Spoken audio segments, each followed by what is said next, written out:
বিষয়টা হচ্ছে এদের ভিতরে এমন একজন আছে ব্রাজিল। হ্যাঁ, ব্রাজিল কে রে?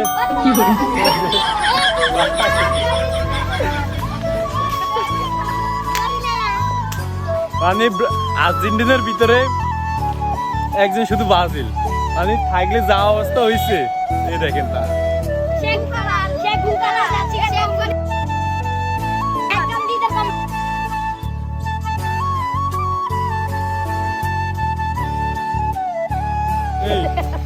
তোমরা ওরা এমন করতেছো কেন?